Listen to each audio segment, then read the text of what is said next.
Hello everybody and welcome to a brand new channel. Today I'm turning 28 and I've been thinking a lot about doing more personal videos, and I thought, you know what, I'm not getting any younger, and so I may as well just start today. And as I was thinking about turning 28, I realized that it's actually been 10 years since I was 18, and so I thought I would share with you guys my 20s. I know that I'm not actually done with my 20s yet, but I do feel that I would call my 20s actually started when I was 18, and so I have these 10 years of my time on Earth, and I'd like to share that with you. And I'd say that the main goal of this video is to share with you my personal journey, to let you guys know how I actually managed to somehow make it in life. I feel like I'm in a very good spot right now, especially compared to where I come from, which is basically poverty.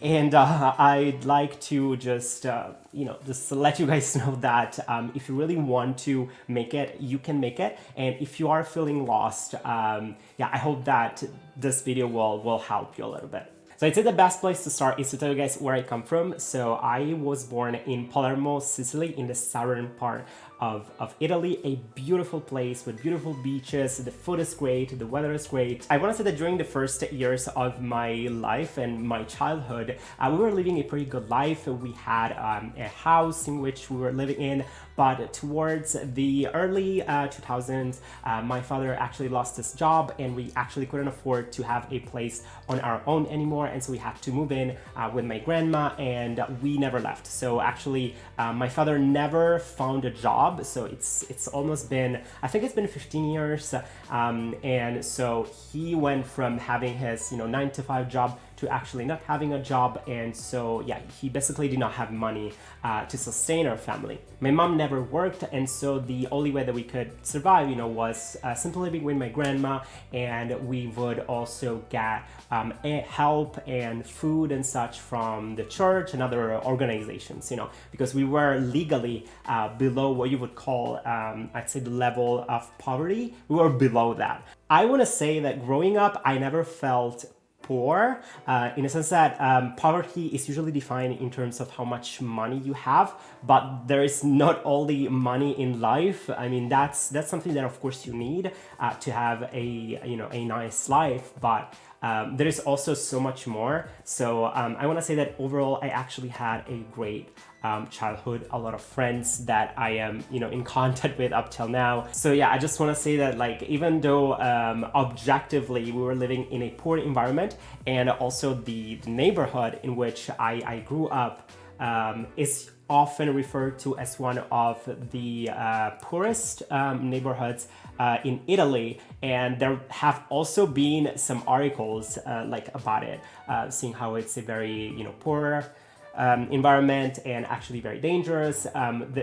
I want to say that actually when you live in those environments, you are not even aware that you are poor, or that the environment where you live in is not normal, because that is the norm for you. And so honestly, I never actually felt like threatened or in danger, even though there were danger things happening. Anyway, as I grew up, I always loved studying, and I was always a very good student, and I actually started sort of out of the blue being interested in music and on piano, and so I started playing the piano. Of course, we couldn't afford a piano, but I could go to the local church and there was a piano there, and so that's how I started playing the piano, because I could just go in and play the piano. I also want to say that after some time, my parents actually managed to get a piano for me, for which I am forever grateful.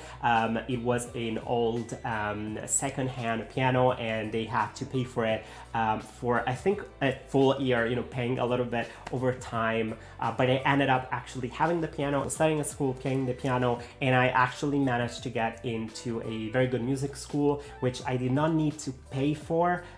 This is something that I'd like to clarify here, is that I actually been pretty lucky, possibly because I grew up in Europe, and so even though we did not have money sometimes to eat, enough to eat, but I could also benefit from, for example, going to music school without needing to pay for it, which was honestly very good, because I could not have afforded it otherwise. moving forward, as I get to 17, I applied to do a year abroad as an exchange student, and we knew from the very beginning that we could not have afforded it. Like, I remember talking to my mom, she said, you know what, let's just go for it. Let's just apply and do all of the tests and stuff, because that part was free. And, you know, in case you get a scholarship, you will go. And in the other case, you know, we will have tried.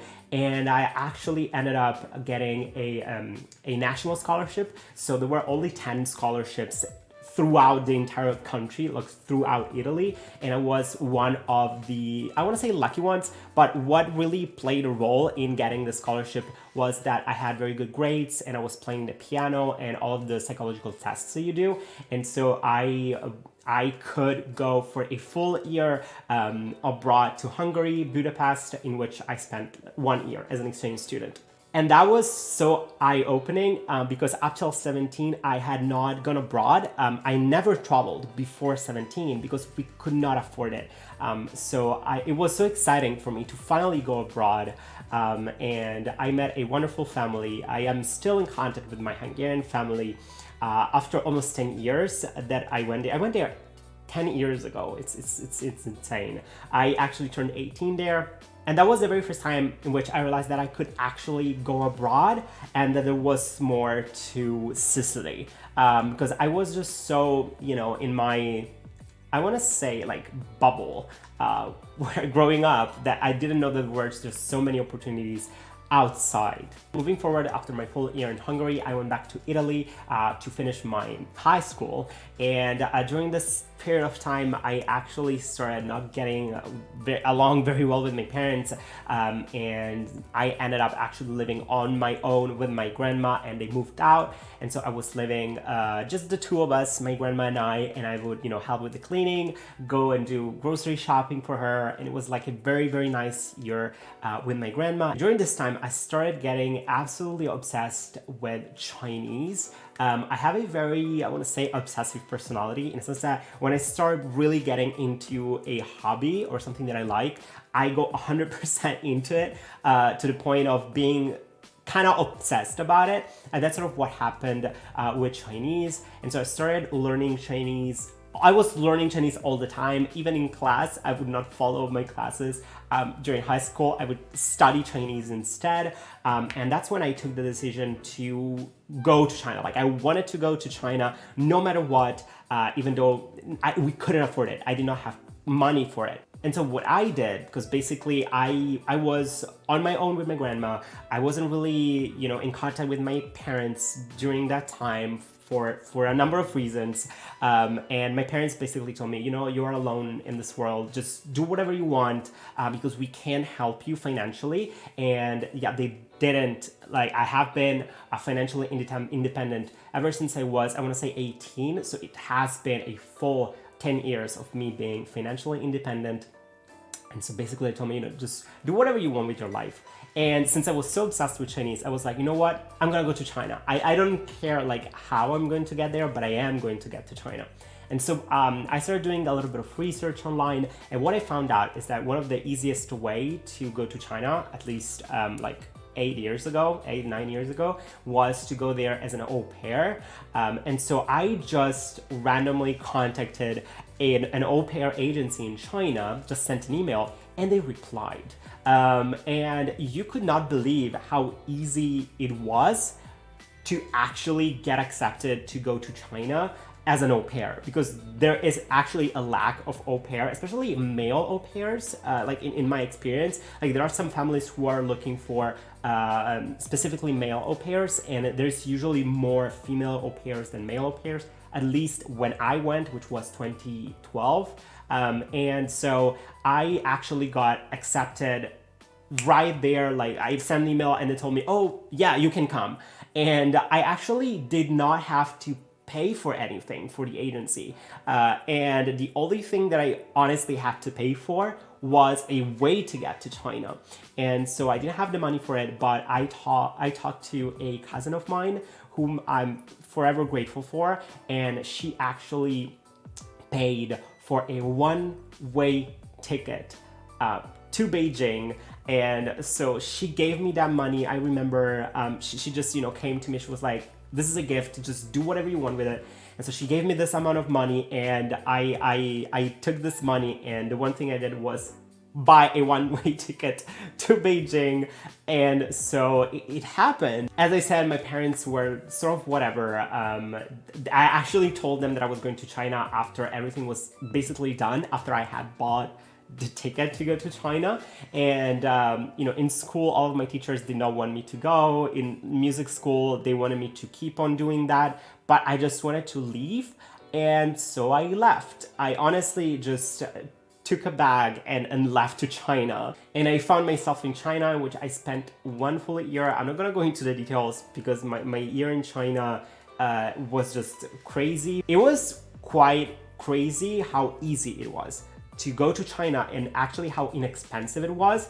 Some people may not even know, but at least in 2012, some agency would even pay for the flight ticket for you to go to China. So it was a very easy and inexpensive way to travel to China. And so I went there with no money. I actually started with working for one family as an au pair, and it didn't go quite well. So I escaped from that family. I left without letting them know that I was leaving. That is a whole other story. Then changed host family, and it was even worse. So I took my stuff and escaped again, left China to Hong Kong, and then moved back from Hong Kong to Beijing. And all of this being basically broke. And because when you're an au pair, you can earn a little bit of money, but it's honestly not that much. But after I was done with the 6 months of au pairing, I actually went back to Beijing and I started teaching English, which was very lucrative. And that was the very first time which I actually started earning money. So in case you're looking for a way to go to China, I do not recommend going there as an au pair. It's easy to get there, and you can get all of the documents and the passport and stuff sorted out like easily and quick. But there are better ways to stay in China. At least there were better ways to, live in China. So during this time, I say that I was a big mess, honestly. I did not know exactly what I was doing with my life. I was almost drunk every day. I was drinking so much. I was 19 at the time. I turned 20 in China. And during this time, I didn't know what I wanted to do with my life, honestly. I think that was the time in which I was at the peak of like feeling very lost, because before China, before going there, I thought that, since I'm so passionate about the language, I may as well just study that in school, in university. So the idea of like me going to China was like, okay, I'm gonna spend 1 year in China and I can practice Chinese there. And so after this first year, I will have, acquired that like bag of knowledge, like of Chinese, so that then I can go to university and improve upon that, etc. But during my year in China, I realized that I did not want to do that. Honestly, I realized that as much as I enjoyed like learning the language, I did not see myself working with Chinese. And so during that time, I was just thinking about what I wanted to do with my life, but I was not sure about it yet. However, I was very lucky to realize that I did not want to pursue like Chinese as a career, because had I not gone to China, I would have 100% started like learning Chinese in school, and I would be in a very different situation right now. I also realized something very important, which is that even though I really love playing the piano for myself, I do not enjoy playing the piano in front of other people. And so basically I could not really have had a career like as a pianist. Those two paths that I had envisioned for my life were not gonna happen. So at that point, I had to leave China because my passport was going to expire. And long story short, during these like 5 months that I spent teaching English, I managed to have enough money to buy my ticket back to Europe. And so I always bought these super cheap tickets at this one time. Like to go back to Europe, I had to do Beijing, Shanghai, Kuala Lumpur, Paris, which was so cheap, but it took me like 4 days to get to France from Beijing. And the reason why I came to France was because a friend of mine who I had met in China invited me over, and it was actually cheaper to go to Paris than to go to Rome, for example. So it was like, hey, listen, I found this ticket back to Europe, but can I like come to Paris and like stay at your place for like a week or something, so that like, you know, and then once I'm in Paris, I can sort of like see what I want to do with my life. And so as I came back to Europe, I could stay at this friend's place, a very, very good friend of mine. And I remember during this period of time, I was looking at opportunities in Canada, in Australia to go and like pick fruits or something. And I was also looking into, you know, university, but not as much because I didn't know exactly what I wanted to study. So it was more like looking for like what can be studied, but I did not know exactly what I wanted to. Long story short, while I was doing all of this research, it turns out I really needed more money than I actually had. And he told me, well, Ricardo, you are in Paris, so why don't you stay here for a little while? And I'm like, sure. And you know, but I did not have enough money to like sustain myself financially. And so the very first thing that I did was, of course, find a job. And you would not believe how actually easy it was. I just went to look for a job in restaurants, and I found so easily 2 jobs. One was to clean like floors, and the other one was in another restaurant as a bartender. And I ended up choosing the one as a bartender. Thing is, I could not speak French, or only a little bit. And when I went to the restaurant in which like I ended up working at, they told me like, okay, you can either work as a bartender or in the kitchen, because you don't need to actually interact that much with the waiters. And so I got accepted super easily because they needed people. And so I had 0 experience in like working in a restaurant. And so I just went for it. And during this time, at the same time, I started, once I had found this job, which was super quick, I also started looking for a place to stay.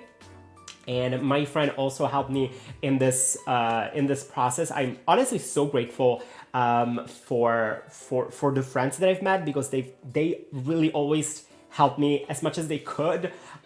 So I ended up being able to find a place, not really within Paris, but a little bit like outside of Paris, super tiny, 9 meters square, without a toilet. And the funny thing is that the rent that I had to pay was actually lower than what you would usually get, because I had to work a little bit, helping some elderly people who needed help. So the idea was to live in a small place, and I had to go and like look after some elderly people, you know, help them with like grocery, just to see if they were all right or not, and things like that. And so by doing that, I could get a not as expensive rent, which worked so perfectly for me. And then on top of that, another good friend of mine from China, from Ecuador actually. So she's from Ecuador, but we met in China. She also moved to Paris to study, and we sort of like randomly met there.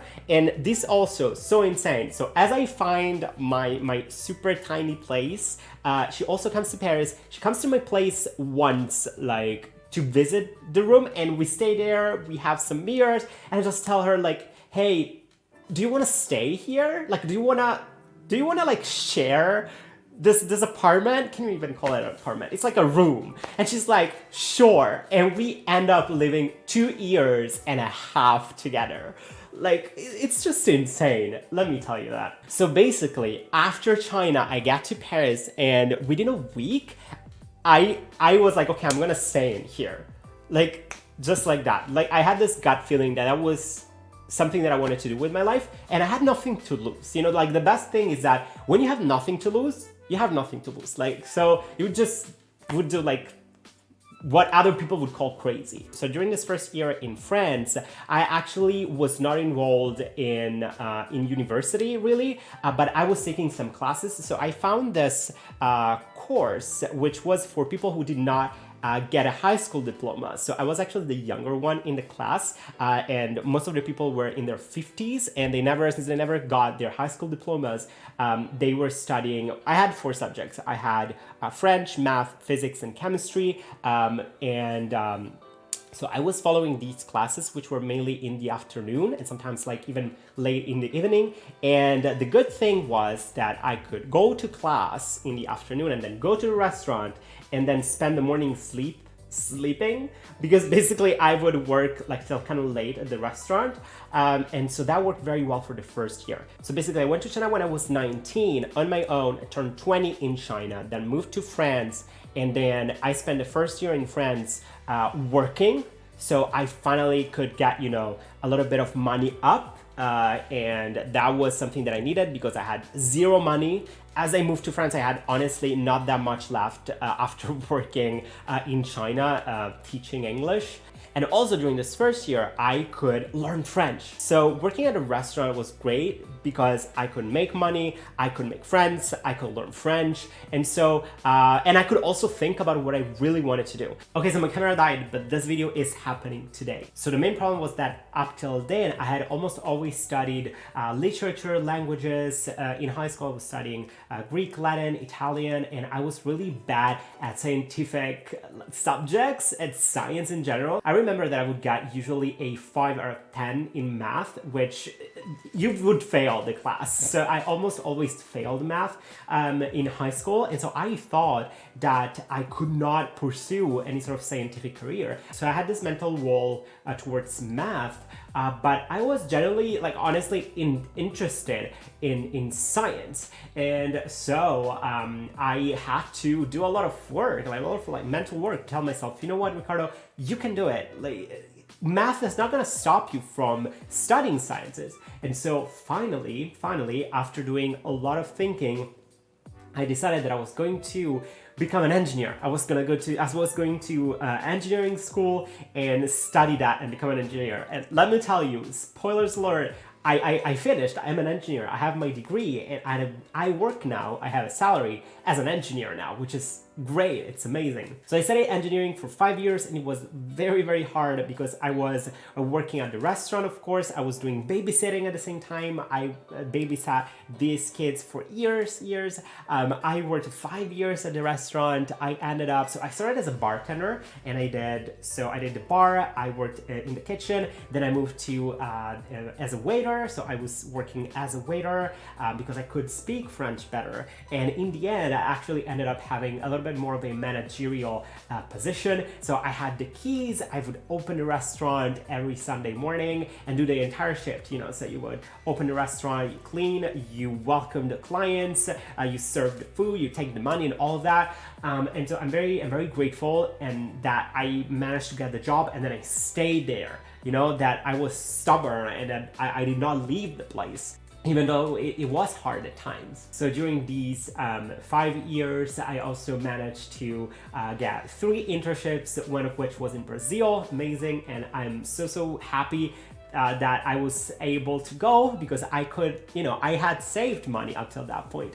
And so I went to Brazil for 4 months, and then I ended up doing a 6-month internship in a company, and I got hired by that company to do a PhD, which is where I am right now. And I'm halfway through my PhD, and I really do feel like I made it. Now today I'm turning 28, and if I compare myself when I was 18 compared to now 28, I can see that I used to not know what I wanted to do with my life, and I really did not have that many opportunities. Unfortunately, my parents couldn't support me financially. Nobody could, and so I had to do something with my life. And I'm so happy that I decided to leave, and that instead of coming back, which would have been the easiest choice, I guess, I decided to stay abroad and work. And I want to say that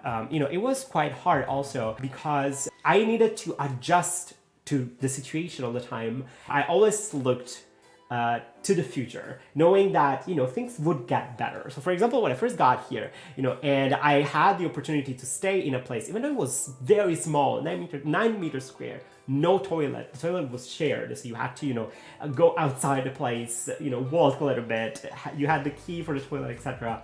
I did not complain. I did not complain because I was so excited about the fact that I could be in Paris, even though it wasn't in the center and it was glamorous and it wasn't anything like that, but I did not care, that, and you shouldn't care. Like, if you're really looking to, going abroad and doing something abroad, start small. Start with like something that you can afford, and if what you can afford is just a tiny little place a little bit outside the city, then go for it. It will be 1,000 times better than not doing anything at all. And I can tell you, I've met so many people who could afford, things, and they could have done, like, they could have, afforded to be in a better place, like not needing to, to work or having a bigger place. But at the end of the day, here I am, and there they are. You know what I'm saying? So grateful that now I have my toilet, that I don't live in a tiny room anymore, and I'm actually making money. And yeah, this video has been just so long. And also, it's great to see that, look at this. Like, I'm filming from this camera that I bought. I'm recording with this microphone that I bought, and the computer, and look at this. I bought this thing, and like the things that are in here, because I moved forward, and now I'm in a situation in which I can afford that. And yeah, I don't know, it's been a very long video, but I just wanted to share a little bit my journey, and hopefully in future videos I'd like to maybe go more into details of a specific part of my journey, because that would take way too long. I hope that you guys enjoyed this video. Let me know your thoughts. Are you looking forward to a better, to going abroad and get a better future? I don't know. Just feel free to leave a comment if you want. If you don't want, that's okay too. And yeah, I'm very excited to start this new journey and sort of like open up a little bit more about my life and what I've been through. And yeah. It does get better. Sometimes it's harsh. Life can get very harsh, but you just need to be very positive. Just look at the future and always remember to focus on what you have instead of what you do not have. Anyway, hope you guys have a wonderful day, and I'll see you soon in my next video. Bye.